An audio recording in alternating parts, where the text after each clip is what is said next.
Oke, mari kita bedah dunia startup. Tapi, dari sudut pandang yang sama sekali beda. Kita nggak akan ngomongin soal valuasi atau term sheet doang. Hari ini, kita akan melihatnya sebagai sebuah petualangan epik, kayak perjalanan pahlawan yang penuh monster, harta karun, dan pastinya transformasi diri. Jadi siap-siap ya, petualangan kita akan segera dimulai. Pasti udah sering lihat gambar ini kan di internet? Gambar ini tuh pas banget buat ngegambarin realitanya. Membangun startup itu bukan jalan lurus yang mulus ke puncak. Kenyataannya, jauh lebih mirip benang kusut. Sebuah kekacauan yang indah, penuh tikungan tajam, dan seringkali lebih terasa kayak lagi tersesat di hutan belantara daripada naik eskalator. Nah, untuk memetakan kekacauan ini, kita bakal pakai sebuah kerangka yang luar biasa dari Joseph Campbell, namanya Perjalanan Pahlawan. Pola ini tuh ada di semua cerita hebat yang pernah kita dengar, mulai dari Star Wars sampai Lord of the Rings. Dan ternyata ini adalah lensa yang sempurna untuk memahami semua tantangan yang dihadapi setiap pendiri startup. Jadi, kerangka ini bukan cuma soal kemenangan dan akhir yang bahagia. Ini adalah peta untuk semua tahapannya. Panggilan untuk berpetualang, momen keraguan, cobaan yang berat banget, dan yang paling penting, transformasi diri di akhir cerita. Yuk kita lihat tahapan pertamanya. Kita semua tahu lah ya mitos populernya, beberapa anak jenius kali ngoding di garasi, nemuin ide revolusioner, terus tiba-tiba jadi miliarder dalam semalam dan hidup bahagia selamanya.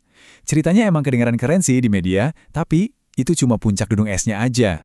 Yang nggak diceritain sama mitos itu justru bagian-bagian paling beratnya. Momen-momen di mana kita ragu, momen di mana kita gagal, saat kita mempertanyakan semua keputusan kita. Nah, kerangka perjalanan pahlawan ini justru memaksa kita untuk ngelihat bagian-bagian itu, karena disitulah pembelajaran sesungguhnya terjadi.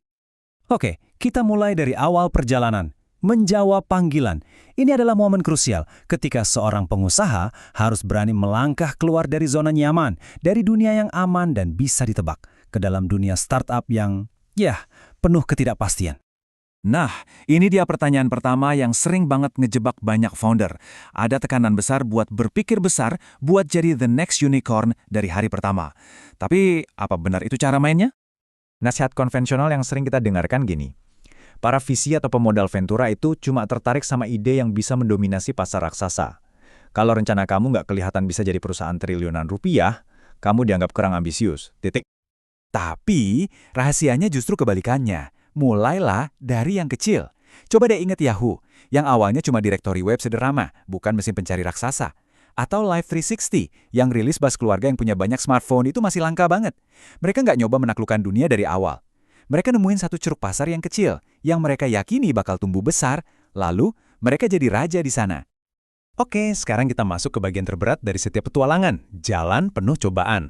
Disinilah pahlawan kita ketemu monster, ngatasin rintangan, dan benar-benar diuji sampai batasnya. Di dunia startup, ini kita sebut kekacauan di tengah perjalanan. Nasihat paling umum yang bakal kamu dapat di fase ini adalah untuk fokus. Jangan goyah, jangan terdistraksi. Kedengarannya masuk akal banget kan? Tapi, fokus yang terlalu kaku justru bisa jadi jebakan. Kenyataannya, pendekatan yang lebih pintar itu sebuah siklus. Fokus, lalu jelajahi, terus fokus lagi. Contoh paling klasiknya Microsoft. Mereka mulai dengan fokus bikin bahasa pemrograman basic. Tapi sambil jalan, mereka nemuin peluang raksasa di sistem operasi.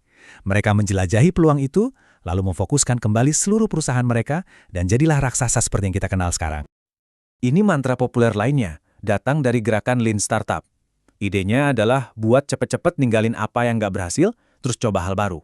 Tapi, lagi-lagi, kebenarannya sedikit lebih rumit dari itu. Pivot atau perubahan arah yang paling sukses itu seringnya bukan datang dari kegagalan total yang tiba-tiba. Justru, pivot terbaik itu datang dari wawasan yang kita kumpulin sedikit demi sedikit sambil berjuang dengan produk awal. Ini soal bertahan cukup lama untuk benar-benar paham pasar dan ngelihat peluang yang nggak dilihat orang lain. Jadi, bukan soal nyerah dengan cepat, tapi soal belajar dengan sabar.